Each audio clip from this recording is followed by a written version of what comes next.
اگلا سوال یہ ہے کہ دین میں کہتے ہیں جبر نہیں ہے. ہاں ہاں ٹھیک ہے.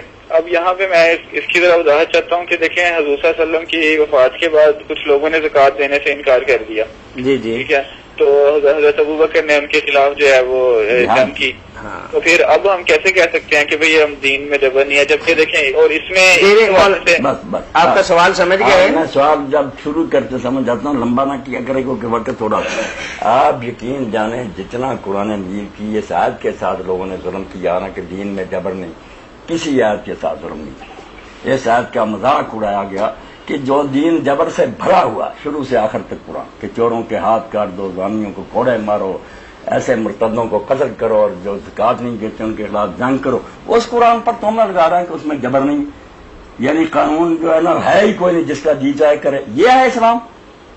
آیت کا مفہوم سر یہ ہے کہ اللہ تعالیٰ نے پیدائشی طور پر لوگوں کو دین پر مجبور نہیں کیا. یہ جو جبر کی نفی ہے نا، اکراہ کی، سن ہے پورا ملک بلکہ سارا جہان کہ یہ اکراہ تکوینی کی نفی کہ پیدائشی طور پر انسان مجبور نہیں کیا گیا نیکی بدی پر، اس کو آزادی ملی ہے نیک بنے. یہ بعد میں اسی لیے تو اس کے لیے قانون بنے، جیلیں اور حوالات تیار ہوتے، کیونکہ یہ پیدائشی مجبور نہیں. اگر مجبور ہوتا قانون بنانے کی ضرورت ہی نہیں. جیسے سورج چاند چل رہے یہ بھی چلتا رہتا، کیونکہ یہ غلط بھی چل سکتا.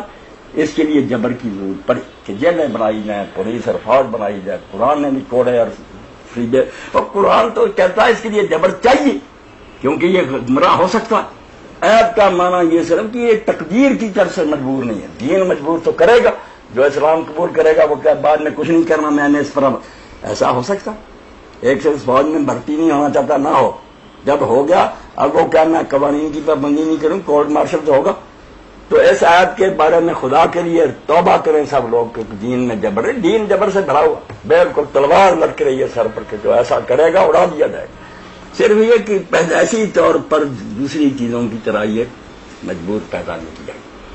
یہ مختار پیدا ہوا، اس اختیار کی وجہ سے یہ غلط راستہ بھی اختیار کر لیتا صحیح، اس لیے اس کے لیے انعام بھی ہے، سزائیں بھی.